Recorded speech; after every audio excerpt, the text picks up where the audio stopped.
खात्याचे प्रधान सचिव आणि आमच्या परिवहन विभागाचे प्रधान सचिव यांच्यासह MMR क्षेत्रातील सर्व महानगरपालिका आयुक्तांसमवेत पार्किंग पॉलिसीविषयी आज महत्त्वाची बैठक झाली आणि त्या बैठकीमध्ये प्रायोगिक तत्वावर MMR क्षेत्रामध्ये पार्किंग पॉलिसी कशा प्रकारे राबवता येईल या संदर्भात चर्चा करण्यात आली। त्यामध्ये कल्याण डोंबिवली आयुक्त, भिवंडी आयुक्त, मीरा भाईंदर महापालिका आयुक्त, ठाणे महापालिका आयुक्त, पनवेल महापालिका आयुक्त, नवी मुंबई महापालिका आयुक्त, वसई विरार महापालिका आयुक्त समेत सर्व नगर विकास विभागाचे अधिकारी उपस्थित होते। कारण प्रामुख्यानं पार्किंगची जी समस्या आहे ती MMR क्षेत्रामध्ये फार मोठ्या प्रमाणात आहे।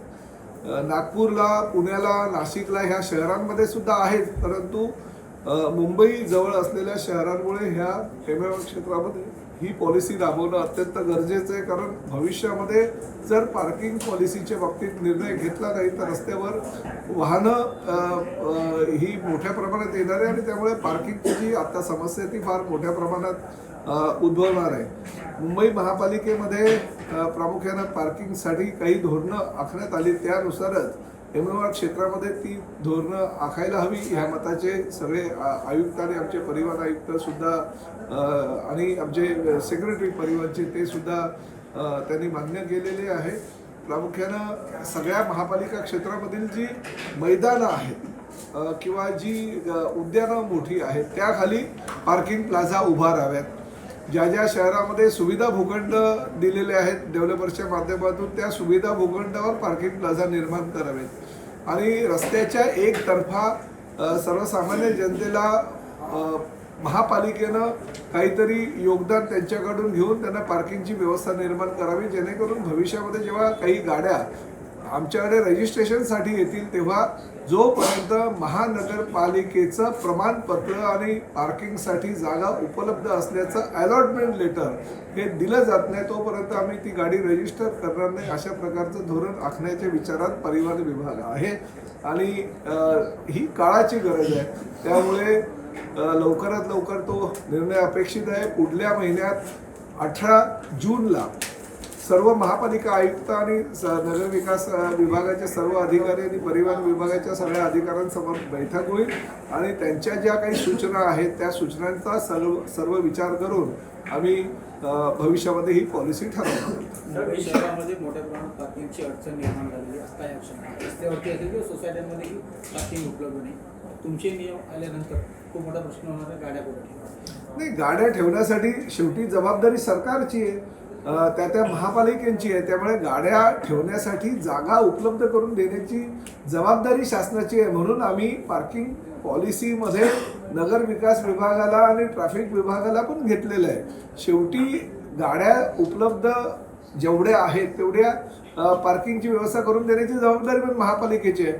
परंतु एखाद्या डेव्हलपरनं जर एखाद्या इस्माला फ्लॅट विकला तर त्यांनी पार्किंगची जागा घेणं बंधनकारक ठरणार आहे, कारण तो घर घेईल परंतु पार्किंगचे पैसे द्यावे लागतात। म्हणून जर पार्किंगची जागा घेणार नाही आणि कुठेही गाड्या रस्त्यावर पार्क करेल तर तेही चालणार नाही।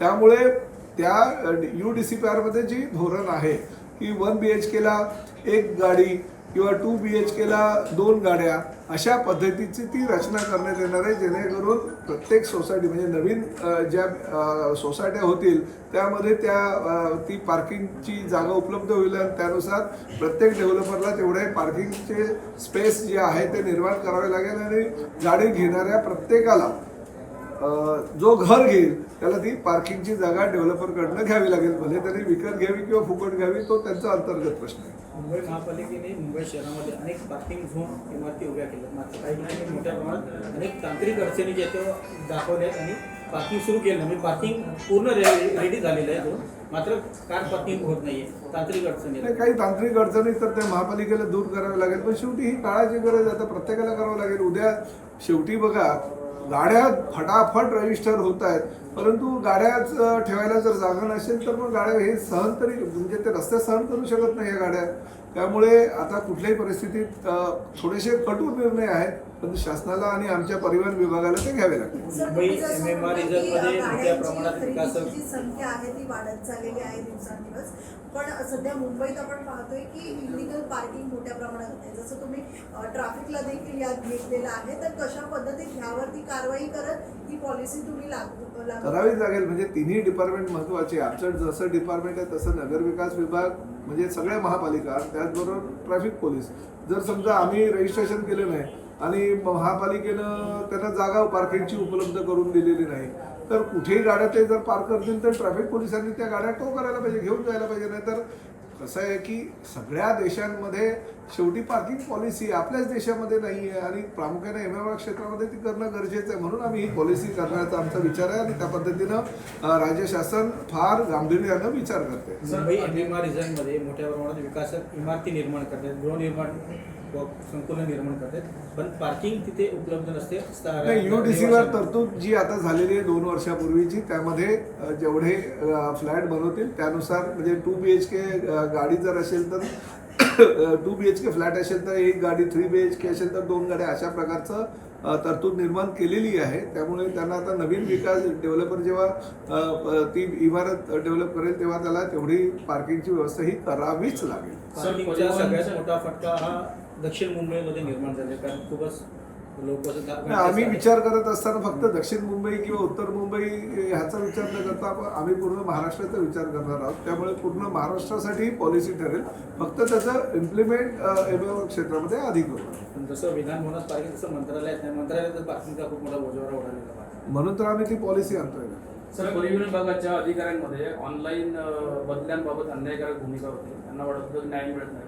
आता यावेळी ज्या बदल्या होणार आहेत, बदल्या आणि प्रमोशन, मला आनंदानं सांगावंसं वाटतं, आज सकाळी 11 वाजता मी स्वतः ऑनलाईन जी बदल्या आहे त्याचं बटन दाबलं आणि बटन दाबल्यानंतर आमच्या असं निदर्शनास आलेलं आहे की जेवढे आमचे अधिकारी आहेत त्यातील 80% अधिकाऱ्यांना त्या ऑनलाईन प्रक्रियेमध्ये भाग घेतल्यानंतर त्यांना हवी ती चॉईस मिळालेली आहे. त्यामुळे कुणी जर असं म्हणत असेल की ऑनलाईन प्रक्रियेमुळे आमच्यावर अन्याय वगैरे झाला तर हे फार चुकीचं आहे.